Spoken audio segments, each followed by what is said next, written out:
नमस्कार दोस्तों, बहुत बहुत स्वागत है आपका हमारे चैनल इजी टेक ट्यूटर में। दोस्तों आज हम लोग बात करने वाले हैं कि MCA या BTech कोर्स करने के बाद वो कौन से 5 बेस्ट जॉब ऑप्शंस हैं जो आपको करने चाहिए। दोस्तों IT इंडस्ट्री में बहुत ज़्यादा स्कोप है और बहुत हाई सैलरी सीनियर होने पर मिलती है, इसलिए ये बड़ा हॉट सेक्टर है जॉब करने के लिए और बहुत सारे स्टूडेंट्स BTech या MCA करने के बाद अच्छे जॉब ऑप्शंस के लिए तलाश करते हैं। तो आइए जान लेते हैं कि वो कौन से 5 बेस्ट जॉब ऑप्शंस हैं जो MCA करने के बाद सबसे ज़्यादा फायदेमंद रहते हैं और भविष्य आपका अच्छा रहता है।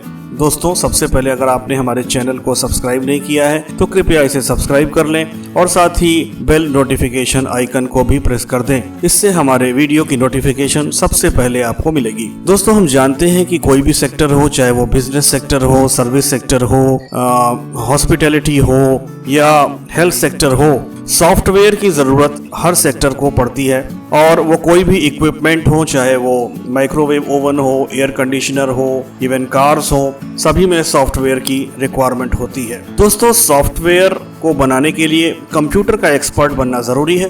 तो अगर आप भी IT प्रोफेशनल बनना चाहते हैं, कंप्यूटर एक्सपर्ट बनना चाहते हैं तो आपको MCA का कोर्स या BTech का कोर्स करना पड़ेगा और MCA कोर्स के बाद आप जॉब ऑप्शंस के लिए अप्लाई कर सकते हैं। दोस्तों कैरियर प्लानिंग करना बहुत ज़्यादा ज़रूरी है और कैरियर प्लानिंग का मतलब है कि आपको पहले से वो सारी चीज़ें पता होनी चाहिए और सारे जॉब ऑप्शंस के बारे में जानकारी होनी चाहिए और ख़ास तौर से उन जॉब्स के बारे में जानकारी होनी चाहिए जिसमें बाद में जाकर के अच्छी सैलरी मिलती है। तो आइए 5 हाई सैलरी वाली जॉब्स के बारे में हम लोग बात कर लेते हैं। तो पहली जॉब है दोस्तों सॉफ्टवेयर डेवलपर की। सॉफ्टवेयर डेवलपर बनने के लिए आपको किसी सॉफ्टवेयर प्लेटफॉर्म जैसे .NET, जावा, PHP या कोई अन्य प्लेटफॉर्म पे अच्छा कमांड होना चाहिए और एक बार आप अच्छे से कमांड और प्रैक्टिस आपकी हो जाती है, आपको अच्छे से लैंग्वेज आ जाती है, उसकी सारी टेक्निकल नो हाउ आप जान जाते हैं, आप सॉफ्टवेयर अच्छे से बनाने लगते हैं तो फिर पैकेज आपके लिए कोई मायने नहीं रखता।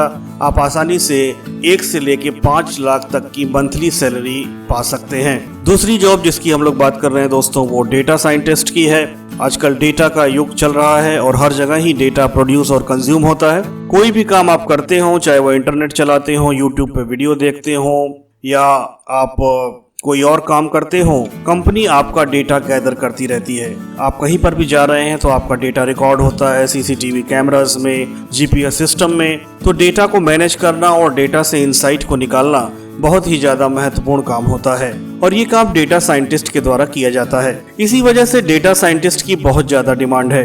दोस्तों डेटा साइंटिस्ट बनने के लिए आमतौर पर पाइथन या R लैंग्वेज का इस्तेमाल किया जाता है। तो अगर आपकी भी इन लैंग्वेजेस पर अच्छी पकड़ बन गई है तो आप डेटा साइंटिस्ट बन सकते हैं और एक्सपीरियंस के आधार पर धीरे धीरे आपका पैकेज काफ़ी ज़्यादा बढ़ जाता है। इससे भी आपको मंथली सैलरी 1 लाख के ऊपर आसानी से पा सकते हैं। ये सब आपकी मेहनत पर डिपेंड करता है कि आप कितनी मेहनत कर रहे हैं और चीज़ों को कितनी तेजी से सीख रहे हैं। अगली जो जॉब है दोस्तों MCA या BTech करने के बाद वो बिजनेस एनालिस्ट की है।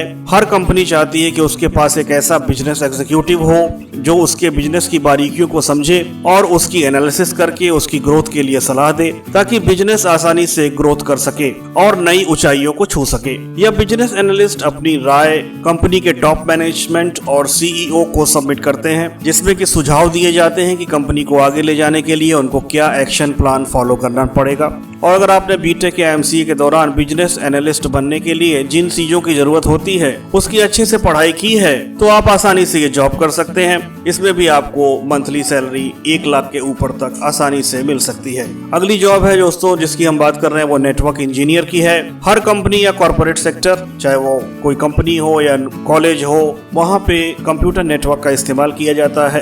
कंप्यूटर नेटवर्किंग डिवाइसेस का इस्तेमाल किया जाता है जैसे राउटर्स, गेटवे। तो नेटवर्क को मॉनिटर करना, उसको मेंटेन करना, इंटर नेटवर्किंग डिवाइसेस को कॉन्फ़िगर करना और देखना कि सभी चीज अच्छे तरीके से काम कर रही है या नहीं और अगर किसी प्रकार की एरर आ जाती है तो उसे दूर करना ये नेटवर्क इंजीनियर की जिम्मेदारी होती है। तो हर कोई कंपनी के नेटवर्क को मैनेज करने के लिए पूरे नेटवर्क इंजीनियर की टीम होती है और सभी के रोल्स स्पेसिफाइड होते हैं। तो अगर आपने भी BCA, MCA या BTech की पढ़ाई की है तो आप नेटवर्किंग को अच्छे से सीख सकते हैं और नेटवर्क इंजीनियर के तौर पर किसी कंपनी को ज्वाइन कर सकते हैं। इसमें भी आपकी 6 फिगर्स में आसानी से सैलरी मिलती है। और पांचवी जॉब है दोस्तों जिसकी हम बात कर रहे हैं वो एथिकल हैकर की है। तो दोस्तों अब ये सवाल उठता है कि एथिकल हैकिंग होती क्या है। तो आज के दौर में हर बिजनेस ऑनलाइन हो चुका है और इसीलिए एथिकल हैकिंग की डिमांड और भी ज्यादा बढ़ चुकी है।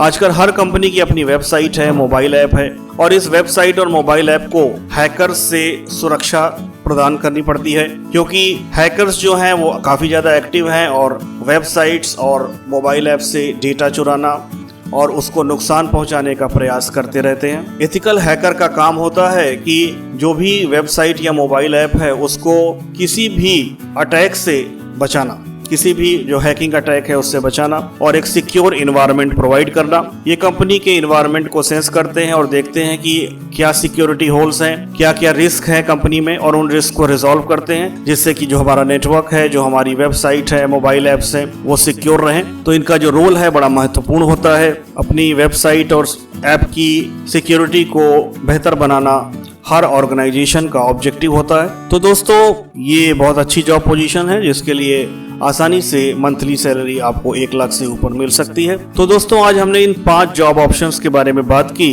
और मैं आपसे कहना चाहता हूं कि बीटेक या एमसीए कोर्स में बहुत सारे पेपर्स की पढ़ाई होती है। तो इन सॉफ्टवेयर पोजीशंस जिसके लिए हम लोग बात कर रहे हैं आपको स्पेशलाइज्ड होना पड़ेगा।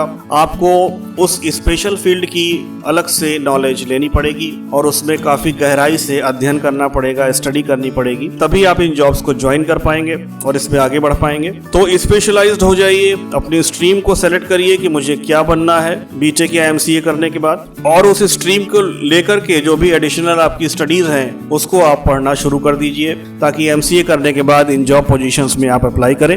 मैं आशा करता हूं दोस्तों कि मेरे द्वारा दी गई जानकारी से आपको बहुत ज्यादा फायदा होगा। हमारे साथ जुड़ने के लिए बहुत बहुत धन्यवाद।